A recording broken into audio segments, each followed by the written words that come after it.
Now let us discuss resonance. So what is resonance? So resonance is defined as the tendency of a system to vibrate as an increase in amplitude at an excitation of the frequency. Now what does that mean? So basically we have already discussed that the current is given by Vm by Z. What is Z? Z is our impedance, right? So I know that my current is nothing but Vm by Z.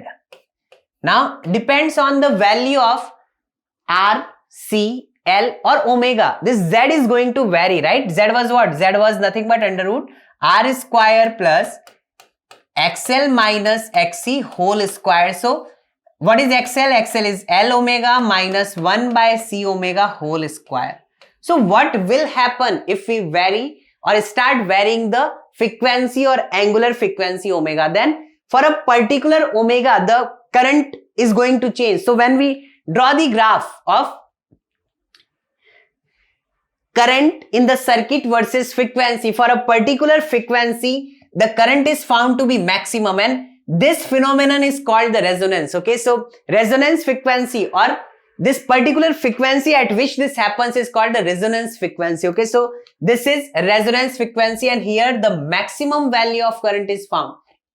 And current is what? Current is Vm by Z. So if current is the peak, then Z has to be minimum, right? So we'll be saying that Z is given by this expression. Here XL and XC, they are the parameter which changes as per the omega or as per the frequency. So at resonance, we want to minimize this thing, and this thing minimum can be 0. It's a something square plus another thing is square, right? So this thing R we cannot change with the change in frequency, but these things we can, right? So what will happen if this entire thing becomes 0? Then our Z will be minimum and the least Z is nothing but R, right? So this thing will be 0 and it is under root R square, so it is simply R. So when our resistance, when our impedance is the least, that is equal to resistance of the circuit, and here the XL and XC are equal, and hence why basically XL minus XC, the entire part gets cancelled, and current is maximum. What is that maximum current? That is simply V by Z, and Z is now R, so it is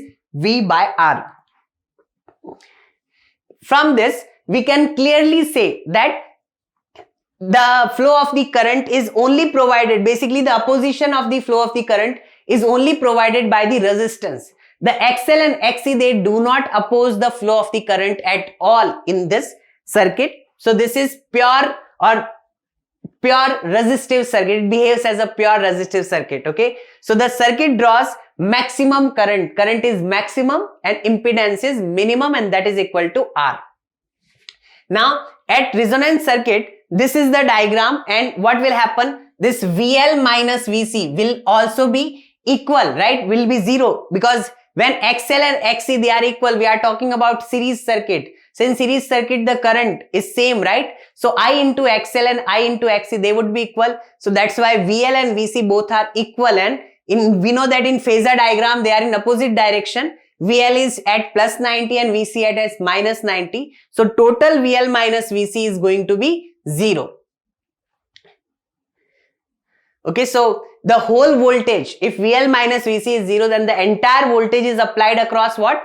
The entire voltage of the source is applied across the resistance only. Okay, so it is not like that there is no voltage across the inductor, but the voltage or the potential difference across the inductor is in exactly opposite phase to the potential difference across which is applied across the capacitor. Phase difference, if we talk about the phase difference, delta phi is going to be 0 because circuit is behaving as pure resistive.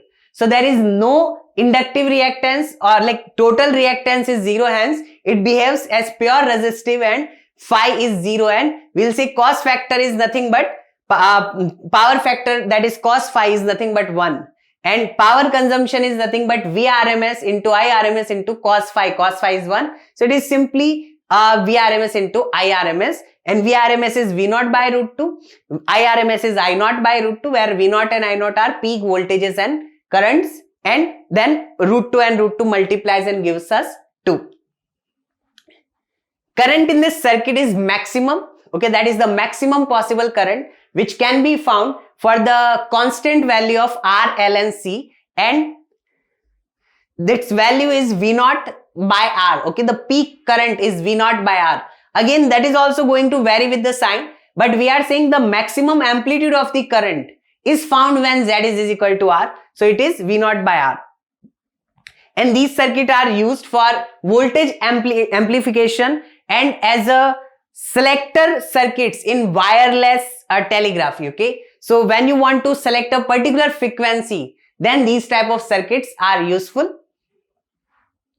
Here we are going to discuss the resonant frequency or the natural frequency. So we have already discussed that at resonance XL and XC they must be equal in order to cancel out each other, in order to make the VL and VC equal, right? In phasor diagram they already are in opposite phase.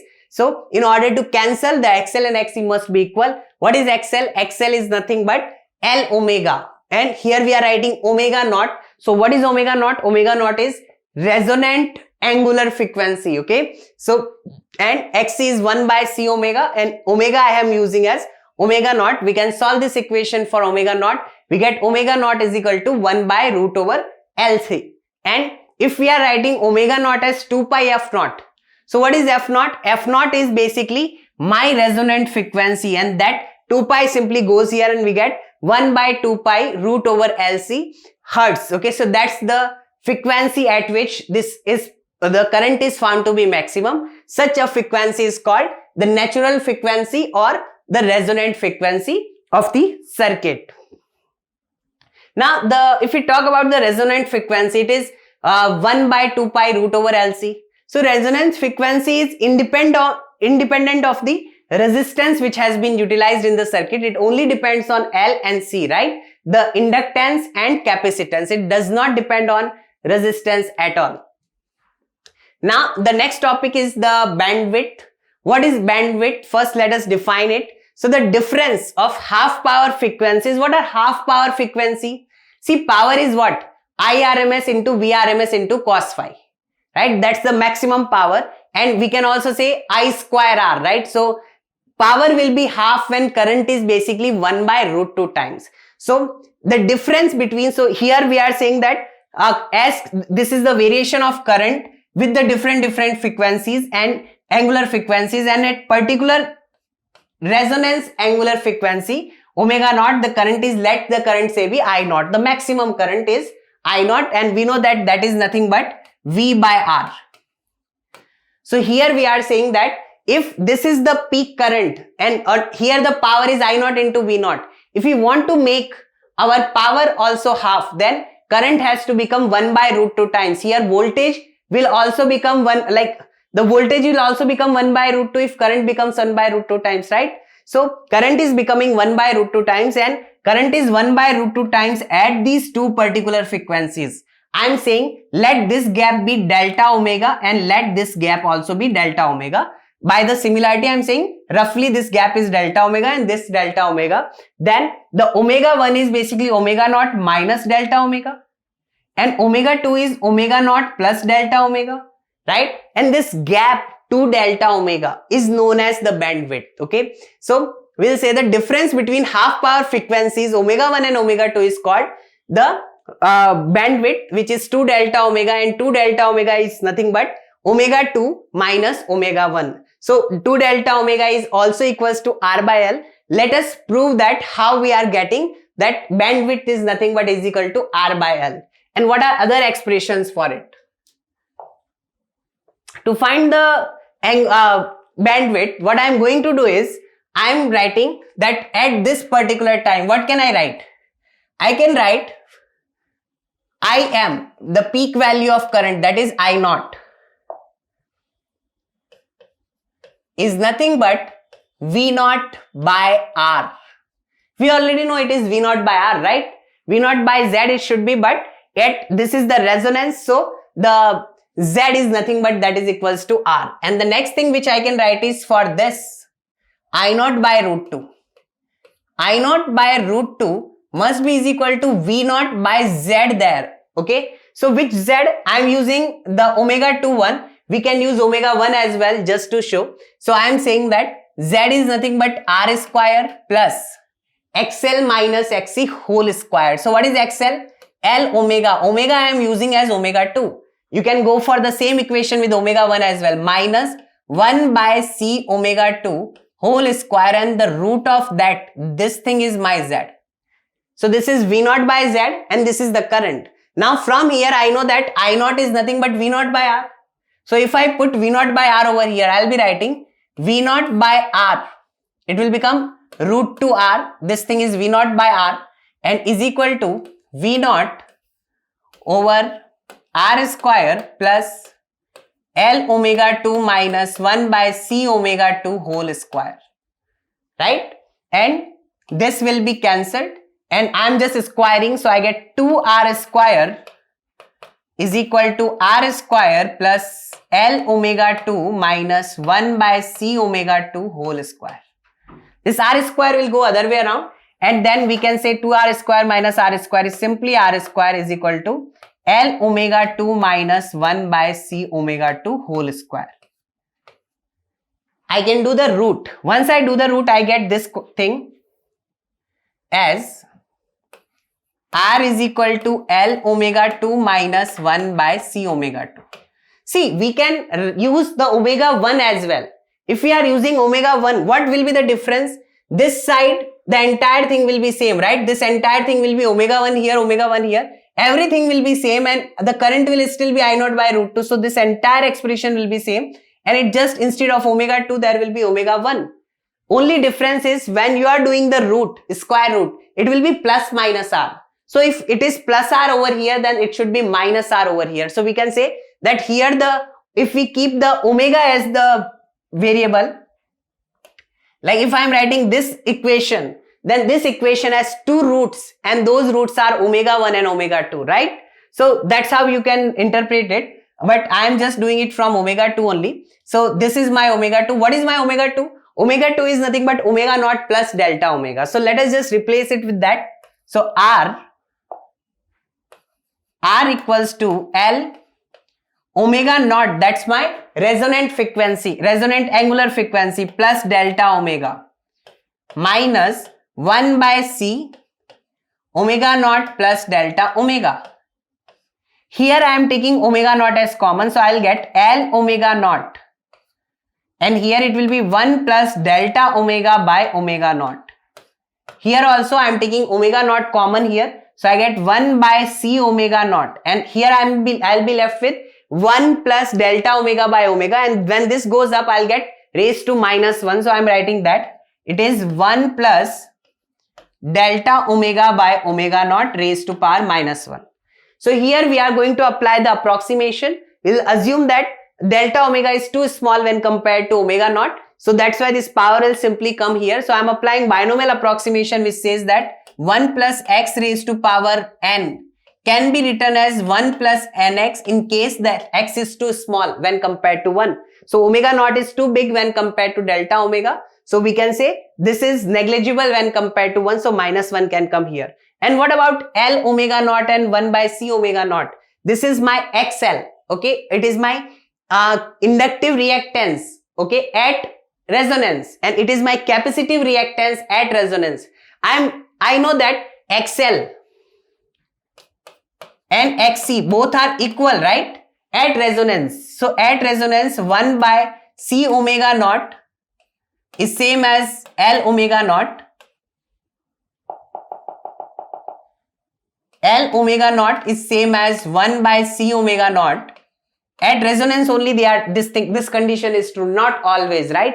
And omega naught is resonant angular frequency. So I am writing both as XL. This is my XL, this is also my XL. So I am taking XL as common. Here I am left with 1 plus delta omega by omega naught.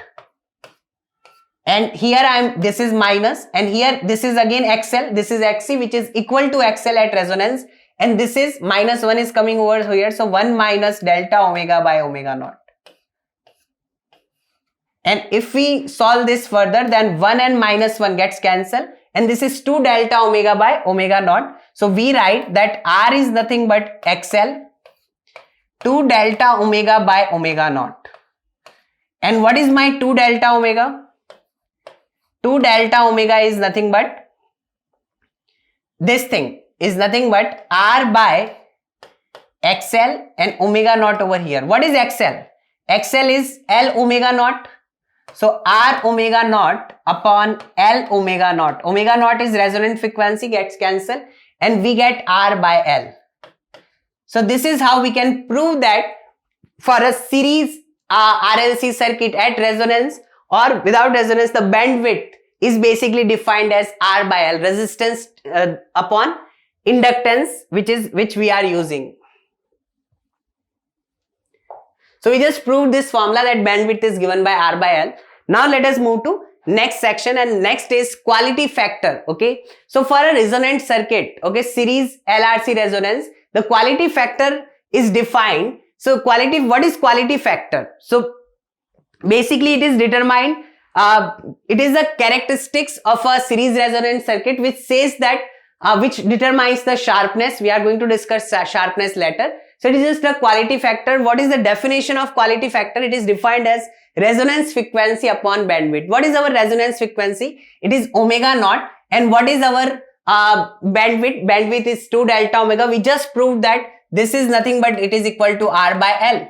So quality factor or Q factor is defined as omega naught. This L will simply go here upon R. And what is that? That is nothing but XL by R. So quality factor is defined as the ratio of reactance. Which reactance? Inductive reactance is to, not net reactance, because net reactance is 0 at the resonance. So inductive reactance at the resonance to the resistance, and we know that XL and XC are same at resonance. So it can also be written like that. If you want to rewrite, this is L omega naught by R and this is 1 by C omega naught R. That's our quality factor. So quality factor is either XL by R or XC by R, or we say that XC is 1 by omega naught C. So I have written it in this manner. So this is the quality factor. What does quality factor define? Quality factor tells us the sharpness of a resonant circuit. Okay. So the sharpness of a resonance is defined using the quality factor. Okay. So quality factor explains how fast the energy is decaying and or oscillating in the system. Okay. So now what is sharpness? Like sharpness for a resonant circuit is basically, simply we can say, greater the sharpness. Sharpness is simply like, we know that we have made the curves, right? And curve was this. So here the curve is more sharper. So this curve will be said to be more sharper. And what is the measure of sharpness? The measure of sharpness is basically the quality factor.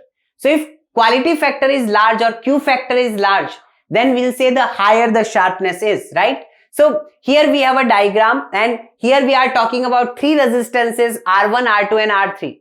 Okay. And the value of L is same. L and C value is same. So all these circuits are having same resonant frequency, resonant angular frequency omega naught.